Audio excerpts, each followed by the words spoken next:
What is up, everybody? What's going on? This is Sixers Post-Game Live. Today, we are breaking down a tough loss, a hard-fought loss to the Denver Nuggets here. Embiid versus Jokic. It did not disappoint. This was a very fun game from the beginning. Unlike that Brooklyn Nets game, this game delivered. To help me break it down, let's go to Justin first. He is at J_Persichetti. What's up, Justin? Yeah, nothing much, man. Like you said, the game was a fun one to watch. It was a fun one to watch, but overall, the Sixers just couldn't get it done. I don't know what else to say. And then we've got my guy from Philly Sports Network and the Pig Swap podcast. He is Sean. What's up, man? Yeah, I thought we were going to get a better ending here. Very disappointing the way the game ended up. It was a fun one to watch. Very, very good game entertainment-wise, but tough to blow a 19-point game always. And just a brutal ending. Georges Niang pour one out at the end there. Couldn't go down much worse than that. Yeah. All right. Let's jump right into the battle of the MVPs, and that is Jokic versus Joel Embiid here. Jokic had 22 points, 13 points, 8 assists, 2 blocks, 2 steals, while Embiid had 34 points, 9 rebounds, 4 assists. I'll throw it to you, Justin. Who won the battle of the bigs, and what's your take tonight? Well, I mean, Jokic won the game, so I think he wins it in that regard. But if you're talking just statistically and watching those two go one-on-one when they were one-on-one tonight, I think you probably got to go Embiid just purely based on the kind of buckets he was getting from all over the court. He was super efficient tonight, more efficient than he has been in recent games. And, yeah, you just love to see it. What about you, Sean? Yeah, I think just in the Jokic versus Embiid matchup, I think Embiid had the upper hand. Obviously, he was battling foul trouble all night, so that kind of changed the way he guarded and where he was defensively.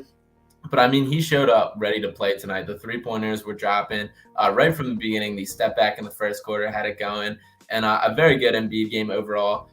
Very scary moment on the fall there. A little heart attack for the whole city there. Exactly. But overall, obviously, Jokic comes out with the win, but as far as the matchup specifically, I think Embiid had the upper hand. You guys ever fall on your tailbone like that before? Like, man, that hurts. Yes. Yeah. Oh, yeah. You're just like, oh. And imagine being like 285 pounds. Yeah, I like if anybody like has any takeaway from this game is Jokic cannot handle Joel Embiid down low in the low block. Sure. He has no prayer. A lot of his damage was, moving the basketball, and he was terrific. Jokic was absolutely terrific, exposing the Sixers' lack of athleticism in transition. Jeff Green, those guys are just that's kind of the Sixers' Achilles heel against teams with that length, that athleticism, teams that can get in the open court. Man, it was a tough thing to watch because Jokic was just throwing bombs to those guys. Must be nice. Let's go into just kind of other general takeaways. Lead us off, Justin. Yeah, I think a big takeaway of mine tonight was just the bench in general, the bench play.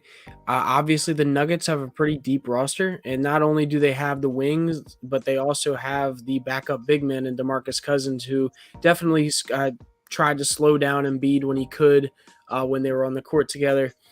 But I think the biggest lackluster thing that happened tonight was Georges Niang not hitting shots.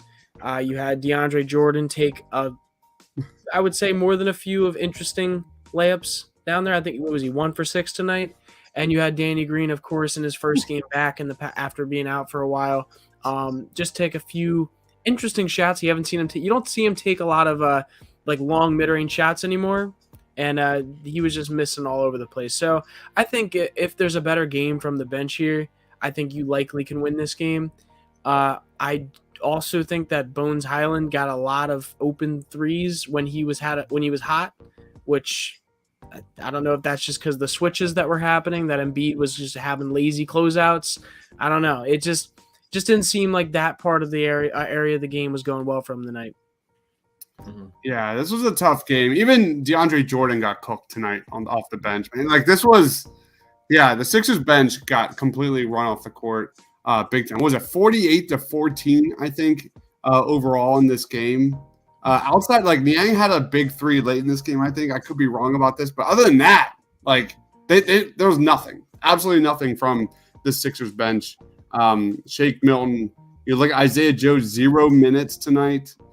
Danny Green, one of his worst games, man. And I'm usually one of those Danny Green guys. Not a fan of Danny Green, but I definitely stick up for Danny Green. And then Shea, nothing. I don't hate Isaiah Joe not getting any minutes tonight though. I don't hate that. I don't think. I genuinely think statistically the Sixers just played out of the norm. I mean, it's not normal that Niang goes 2 for 12 from the field. That's just not been his season. It's same with Danny Green. Even though it's his first game back, you don't typically see him go 0 for 5, especially when he's shooting from the corner. And Matisse Thybulle was having a good night offensively, so you don't want to take him out if you don't have to. So I think that's why you didn't see them try to put as much offense in. Plus, Shake Milton didn't play terrible in his short minutes. So yeah, he played 8 minutes, had 3 points, made his only shot. I don't think you can say like, oh, Doc didn't play the right people. He played who he had, and the Nuggets, I think, like you said before, they have the athleticism, they have the length, they have the kind of makeup of a team around their center that the Sixers don't necessarily have at this point. So there was a pass by Jokic where he found Jeff Green in transition, and Jeff Green just caught the ball and like had this epic dunk. And I'm like, when was the last time you saw a Sixers bench, a wing like that do that? It was awesome. What about you, Tom? What's one of your takes? Yeah, I mean, for one, I want to talk about Matisse Thybulle. I thought was excellent tonight. Super impactful. One of the best Matisse Thybulle games of the season. Whenever he's effective offensively, it just raises the ceiling for what he can do, how much he can be out there. 6 steals tonight is absolutely crazy, getting that in one game. He's just special defensively. It was cool to see him be on full display. At this point, it was kind of wasted in the loss, but he was very impactful on both sides. Georges Niang, I mean, we've been so reliant on Georges Niang, the Sixers team lately, especially lately with just what he brings off the bench. And every so often for guys that at the end of the day, he does a lot with what he does for this team, but at the end of the day, he is a shooter. And there's days where shooters just kind of aren't going to have it. And this was one of those 2 of 10 from 3. You got to live with it because there are, like, we've seen the great in Georges Niang. You got to live with the not so great when it's there too. And we saw that tonight. I mean, I do generally feel bad about how the game ended for Niang. I mean, it can't go much worse than hitting the outside the backboard, then missing the easy 2-footer, then getting the ball spiked off your head by Jokic to kind of end the game. Oh, man. Extremely tough way to go down. It hurts. This was one that, like, it felt so good throughout the whole game. Like, it felt like they had it. They were playing well. It was one that they showed up to play from the start. Yeah. Couldn't find a way to get it done. So definitely hurts to drop this one.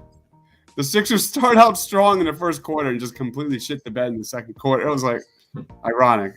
Yeah, to your point on Matisse Thybulle real quick, Matisse Thybulle had the highest plus minus for the Sixers tonight. He had a plus 16. So, and it was by like a lot. Like the next highest plus minus score was 2, and that was Embiid, Harden, and Harris. So good James Harden game too as well. I thought Harden did a lot of good today, which I'm happy to see, especially considering the past 2 games I've been pretty critical of how he played, especially the Nets game, and just a little bit too much. So it felt like he just had the flow of the offense a lot better today. He was getting more guys involved, making the right looks. The turnover to Embiid late also kind of hurt. That was one that he was open like a second later. If you can hold it wide open under the basket, Harden kind of forced it a little early and ended with the turnover, which that was, I think, with like 40 seconds to go. The game would be a lot different if that pass is complete and that ends in a dunk. So that one also hurts. But overall, good James Harden game. Yeah. Yeah, I think offensively, I was good with this game, especially from the jump. You look at the Magic game, the just way too much hero ball for me. James Harden and Joel Embiid were not feeding off each other as much. From the jump here, especially in that first quarter, they were much more involved in this game. You could tell this was the MVP game. Like you could tell that they were hyped for this game. Maybe they just completely forgot about Sunday's matchup. But I like the way they started. But defensively, that's where they really struggled here tonight. This is the Denver Nuggets shot chart tonight, and that is a lot of green. That is a lot of green, especially down low. We were like in the third quarter, I think. No, second quarter. No, maybe third quarter. But the Nuggets were like 1 of 9 from 3. They had like 9 turnovers, and the Sixers only led by 11 points. And at that point, I was like, they have to have a bigger lead than that. Maybe that had a big impact on the end result here. Because the Sixers went in a big time slump there in the second quarter at least the start of the third quarter before James Harden really finished strong here in that third quarter. I think he had 12 points and 5 assists, the last 9 points in that third quarter. And Embiid and Harden, finished strong, I thought. But the Sixers have to find a way to stop dribble penetrators. They have to be able to find a way to stop those guys, and they just don't have an answer for that right now. Yeah, Embiid had some amazing blocks tonight. One thing I want to say about that too is, as much as we compliment Matisse and as great as he is, the way he plays defense absolutely changes schematically what they have to do, because the way he comes from behind, allows his man to get in front of him, that causes Embiid to come over, protect the basket, which leaves his man open and just shifts everything in a way that kind of is just not naturally taught in a defense. And again, you live with it because of he does the great. You see 6 steals tonight, you can't complain about, but just the way he goes about it and the unorthodox matter that he defends, just by allowing your man in front of you, that changes the whole picture defensively for what the Sixers do. And now, granted, there's issues far beyond just this specific thing with Matisse with the Sixers defense, but that's something that's a pretty major root in what they do defensively that kind of causes some issues at the same time, I think. Yes. Yeah, it's interesting. This makes me upset. It's literally the paint is so crowded because no team in the NBA respects the Sixers from the corners. Absolutely nobody. And that's a big problem. Yeah. That hurts. Look at Matisse just chilling. He does. Right. He tries at least. It never looks confident coming out of his hand, but I give him credit for that he's at least trying it. But I do think at some point in his career, I could see him getting to a spot where he's hitting, if he's made just to be a corner 3-point shooter, I could see him eventually being able to maybe be that PJ Tucker kind of guy where he literally only takes 3 shots. If he gets super comfortable from there, because it wouldn't shock me, but because he's going to be on an NBA court. If he can get that many steals and be that consistent with his good defensive play, there's no way that he doesn't see an NBA court and consistently get to look at these shots and take these shots. Who knows if it'll be on the Sixers long term? Who knows? That's it. But there's no doubt in my mind that he's going to be on an NBA floor for his career. That's it. That is my problem. I don't have a problem with Matisse. I have a problem with Matisse when he gets that next contract. Yeah, that's when things start to evolve and change from a fit standpoint. So let's go to some real comments real quick. Then we'll go to some more takeaways. SGT says our bench is trash. Quentin says we went from the best Curry. I don't know about that to the worst Jordan. Tom says the Sixers are our first round exit. Oh my God. Come on, man. Bench don't play in the playoffs. George Niang, and I promise you the bench players that were missing tonight are going to play in the playoffs. Doc's going to Doc. Fast break points are a way bigger story than bench. You know what Jokic going to try and do in transition. Sixers didn't look like they had an ounce of they were just slow. They were always a half step, whether it was rotating, getting back. Just communication wise, they were just not communicating.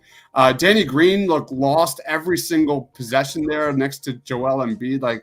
It was just not a good look. There were a lot of mistakes here. We can't win in the playoffs foul hunting. That's where you're living. That's what you're going to live on. That's the only way the Sixers are getting past the second round is Embiid and Harden getting to the free throw line. That is something. Yeah, that is something that has genuinely worried me about this team. And it's not even, I shouldn't even say about this team. That's been something that's worried me. But when Joel, the past 3 years probably since Joel Embiid has really become that post guy who is just going to try to get fouls any possession he can. It's something that's genuinely concerned me. And now it's like you said, it's what you got to live with. It's what needs to happen if this team is going to go far. And the best thing I can say is that if you're running pick and roll with Joel Embiid and James Harden, you are really going to put pressure on not only the opponent, but you're going to put pressure on the referees. Yeah. And I can tell you right now, if they do it enough in the playoffs, the refs are going to call things. Now, it's less likely the refs are going to call things when you're just ISOing in the playoffs. I think that's what everyone's main concern was going to be for Joel Embiid, and you saw it the past 2 years in the playoffs where Joel was in an ISO and he wasn't getting calls and da-da-da-da. You saw it with James Harden as well at times. I do think if there's a little bit more of a two-man game played, that there is a better chance for fouls to be called. Yeah. And one thing I'll say, I think tonight specifically, it wasn't an excessive whistle in the Sixers' favor. I don't think they got too many like gimme calls or anything like that. And I mean, obviously this is kind of like an issue. This is somewhat of like the MO of what the Sixers are built on, is kind of the foul hunting. And when you look at it, James Harden and Joel Embiid are probably the two best guys at it in the league as far as drawing fouls, tactically getting arms under theirs, coming up for the shot, the way they do it. Giannis is in the same conversation, but he goes about it a little more about his physicality and in a different matter. But I mean, like, if that is like what you're gonna live and die by, like you have to have the finishing ability as well. Like you have to have the like, if it has to be, you have to foul me because I'm gonna score, not like I'm going to get fouled as plan A, is kind of how the mindset has to shift a little bit as the postseason comes. I think you've noticed something that Joel has grown in the past year, in his not just like, rather than just always doing that swing motion that he did. And I feel like, I don't know, tell me if I'm wrong, but I feel like last year he always did that. And if he didn't get that call, then the ball was going everywhere. Now you see him do a little bit more just leaning and a little bit more jumping. And like he goes for the shot. And you've seen him make some of them this year as well. So I think that's a good step for Joel. And it's that it's not only going for the foul, but actually trying to make the bucket with the foul as well. And screams on everyone, every shot. Every single time. Yeah. My goodness. You're muted, Dibs. My bad. There's a lot of whining from the Nuggets as well. A lot of whining. Jokic as well. Jokic 100%. I thought they were going to give that 6-1 on Embiid on that crazy bucket that Jokic scored, that like side shot, whatever it was, which it absolutely was not a foul, and I'm happy they didn't give it. But there was a lot of whining from Jokic specifically as well. That ticky-tack foul on Embiid at the end there. Oh. Which one are we talking about? I'm trying to remember. Right in that late in the fourth quarter. Yeah. Jokic was trying to when he had his hands, he had his hands up a little bit. So you let that play. Let him play. And then Embiid blocked Morris on the next defensive possession, which was pretty freaking cool. Mango. Go ahead. No, I was gonna say what I find funny about the whole like that call like that is Embiid gets beat up down in the paint all day, every day, and like. I mean, I get it. It's a little bit easier to see a call like that because he's out. He's like, it's one-on-one. He's out there with Jokic banging a little bit. But, like, I don't know. You see that happen to Embiid so much. So it just shocks me sometimes when you see a little call like that, especially on Embiid, who is known to be a really good post defender, as well as when he already has 4 fouls. Yeah. So it's like, just situationally, it definitely didn't make much sense to me, considering how situational ref foul calls can be at times. Yeah. Mango Gango says, obviously, we have homers here. I don't know if I would call myself a homer. I take pride in knowing I'm not a homer.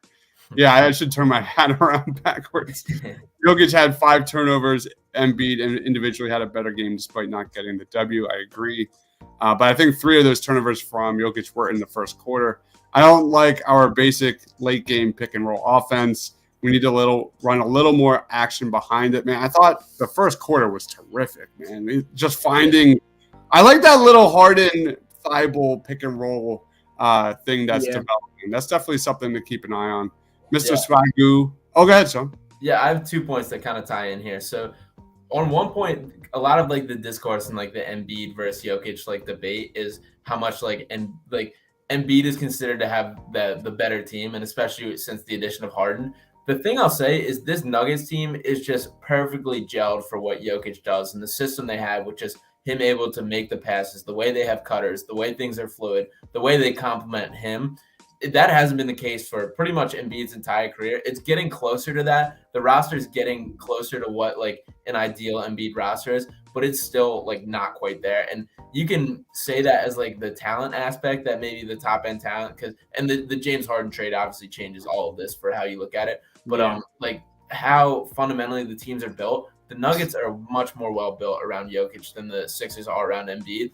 And when you talk about the two-man game with a pick and roll, this ties right into that with the fact that the Sixers just don't have the proper floor spacers as a whole. And Niang's been awesome in that. Danny Green has helped in that. But, like, nobody respects Matisse in the same way. And that's why it gets so crowded in those late games when they try and run it, is everything's packed in the paint because they know that's what the Sixers are going to do. It's either going to be the Harden layup or the Embiid roll. And, like, I mean, I guess I just have an issue with kind of the narrative of the Nuggets being like a worse roster. I just don't think that's the case. Something I think is like, it's just absolutely hilarious about this Nuggets roster is you see them play tonight, and if you're a casual NBA fan, you say, wow, the Nuggets are really deep. They have a really good bench unit, and they're pretty cohesive.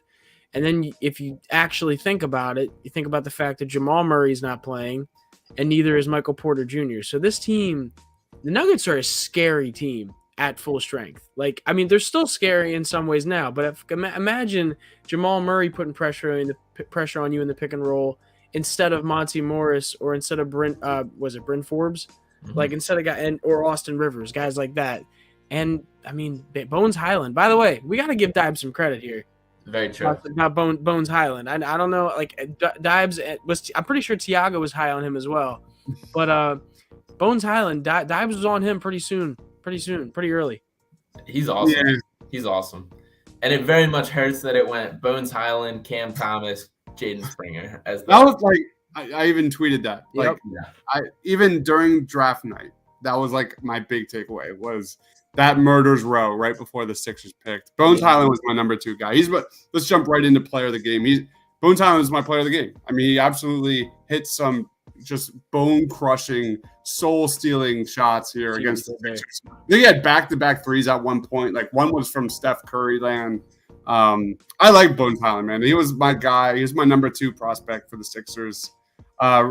Just happy for him, man. Really, really happy to see Bones Highland, man. He's a fun player to watch for sure. What about you, Sean? Who's your player of the game? Yeah, and Bones would be so fun next to Maxey, by the way, just the way they're all, like, happy in nation and everything.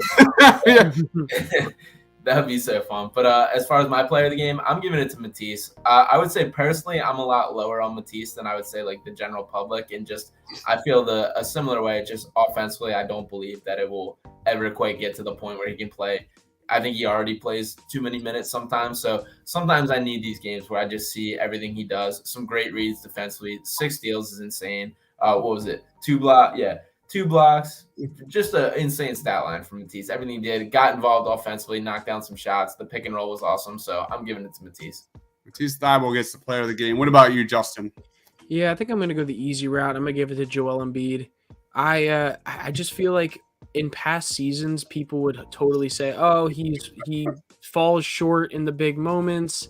He doesn't show up against other big men opponents. He tries to not play in matchups and like big matchups with other bigs. And you love to see a good big on big matchup, especially with these 2 caliber players. And Joel Embiid definitely, in my opinion, individually came out on top of this one. 34 points on 20 shots, 2 blocks and a steal, as well as going 3 for 3 from behind the line. That's not even talk about the 9 free throws as well. So it's an impressive night. It's an impressive night for Joel. And hopefully next time Jokic and Embiid face off, it's in the championship at some point, and Embiid gets the W. Just a real quick shout out to Tyrese Maxey with that baseline dunk, man. Yeah, that was awesome, dude. Let me say, I find it completely and utterly hilarious that was all over social media. I understand he doesn't dunk often, but that was not a nice dunk. It was a 2-handed little like. Oh, come on! That was a Tobias Harris level like dunk. It looks so much cooler when you're smaller, though. Anytime you're a little guy dunking, 100%. Gets the eye. I'm taking mine back. I'm taking it back. Mr. Swagoo wins for the comment of the night. My player of the game is Jason Kelce with the national anthem, man. That takes a lot of balls to do that, man. It's not easy. That's not a easy song to sing, and he crushed it. I give him props for having the confidence to do something like that. I would never be able to do that, man. Dude, I was watching it and I was like, wow, this guy's like really like he's really trying. Like I was like, I was impressed. I was not impressed by it being good, but I was impressed by the effort put behind it. I think that's the key there. That's called being confident and knowing your city's gonna love you no matter what. Yeah, Jason Kelce is just the absolute man.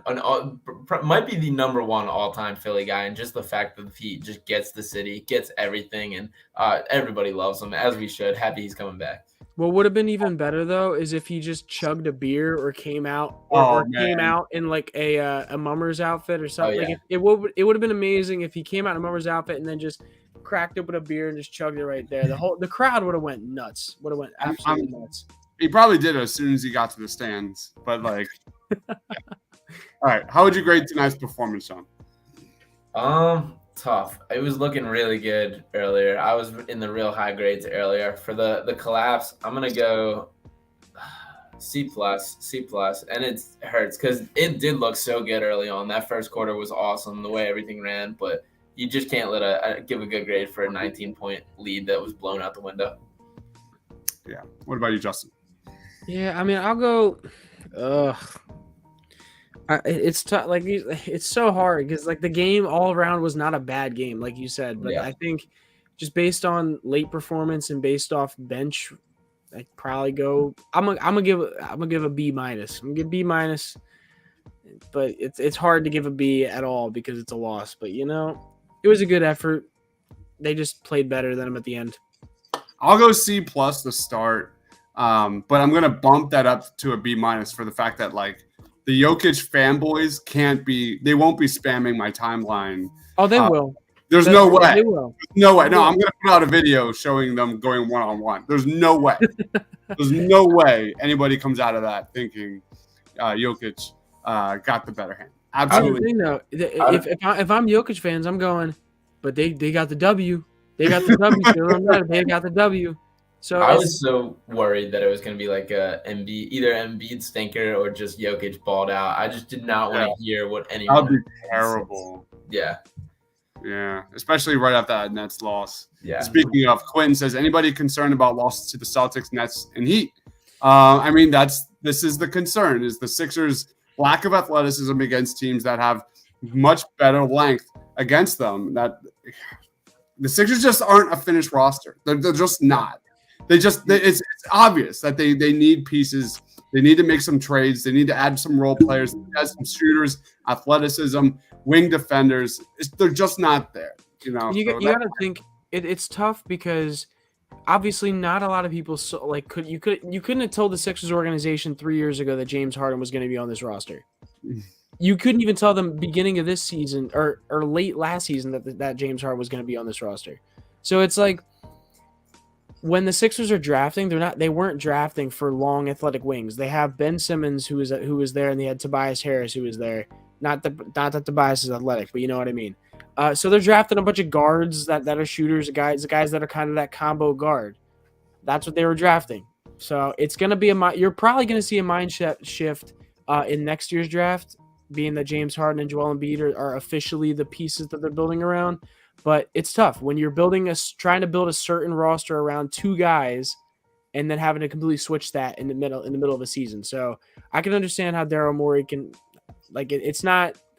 We can't get that upset. Realistically, it's not that easy to build a roster like that. I mean, I will say though, Daryl Morey is on the clock this offseason. 100%, but it's not this offseason yet. I agree. What about you, Sean? Should we be concerned about the Sixers against some of these top teams in the East? Yeah, it absolutely is. I mean, that Nets game, as much as for the most part blowouts, I'm kind of like brush it over, forget it, move on. There's some real deal takeaways from that game, and schematically, there's concern as additionally to the roster, just like way too much drop coverage, way too much giving up threes and deep mid-range jumpers that you're just okay with them taking, which you just, for guys like Kevin Durant and guys that were looking at these other teams, guys like Jason Tatum, Jaylen Brown, even Seth Curry, it's like, dude, you played with this guy. Like, how can you not know what's going down here? But it is some real concerns with this team. Like you said, not a finished roster. If there's more wing depth, if there's more athleticism, I feel a lot more confident right now. you're banking on Embiid and Harden being good enough to push you over the edge is what the tactic is with this team. And if that's good enough, I'm not as confident, but we'll see. Just remember, Patrick McCall is in this system right now. Patrick McCall is in the G League. How tall is he? 6'7". Okay. They got a lot of wings down there. Braxton Key, Patrick McCall. They got Shaq Harrison's down there still. I mean, Haywood Highsmith just signed with the Heat, so there goes that guy. But none of those. Charlie Brown's there, obviously, but he's been with the Sixers and he's not getting minutes, and he's good and well he's not going to see minutes with Doc. No, this is not going to happen. Smacky says it's like we got a Tobias Harris-sized anchor we're dragging around. The team isn't complete until this offseason. Pray to God Harden and Embiid maintain a high level of play and health for next year, 100%. But I do want to end the show on a high note. I thought the Sixers generated a ton of open looks tonight. I think they did a really good job offensively. They did not fall. They did not fall tonight, especially after the first quarter. But the looks were there, and I think they will fall. So in a 7-game series, what does that mean?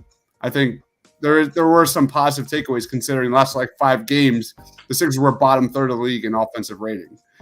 So that's at least something to look at in a positive light. Let's wrap it up. Sean, where can we find you, man? What do you got going on? Yeah, everybody can check me out on Twitter at Sean_Bernard1 and check out the podcast at Pick Swap Podcast. Check us out on YouTube, Pick Swap Podcast as well. Drop a subscribe there. Some written content coming out for Philly Sports Network, so you can check us out there. And that's about everything I got going right now. Love it. Pick Swap Podcast. Check it out. What about you, Justin? Yeah, you can go give me a follow on Twitter at J_Persichetti. It's right there on your screen, so go follow it. Mostly Blue Coats content. Lately been taking a little bit of a hiatus with the bad weather. I wasn't able to get down there this weekend, but hopefully you can get down to Delaware soon for another game. Maybe I'll see Sean there. We'll see. Yeah. We need a Jaden Springer update, man. I just haven't had time. Mr. Man. He's like the Mr. Man.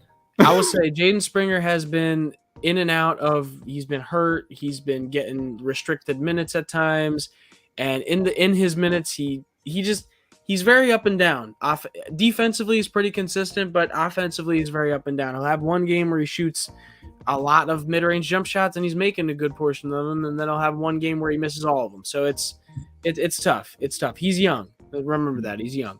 Yeah. Tomorrow night, me and Rob are doing a crossover with the Ball podcast with Trillbro Dude. That's going to be a lot of fun.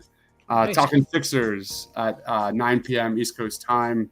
I'm sure we're going to be talking a lot about this game, Embiid versus Jokic, and everything in between. So I finally finished my positional rankings for the NFL draft. It literally took me 3+ months. I'm talking every single week. That was a grind. I'm not shocked. I'm not shocked. We've got Eagles mocks dropping Friday. I'm off Thursday and Friday, and I'm going to have a giant-ass notepad, and I am scouting spot-up shooters. I am scouting perimeter defenders, and you better be sure. Lots and lots of March Madness content dropping Thursday and Friday. Probably doing some watch parties with Mark Henry Jr. It'll be really, really fun. But, yeah, that's going to be a lot of fun. Not much suit up wise going on. Kind of we're on kind of the downside here after Batman week, and now once Moon Knight comes out in a couple weeks, shit's gonna get pretty crazy. But I'm excited for that one. But all right, that pretty much wraps up. Back to Elden Ring. Oh my God, one of the best games I've ever played in my life. Elden Ring. If you haven't heard of it, go check it out, man. If you love RPG games, chef's kiss, man. That game is a lot of fun. All right.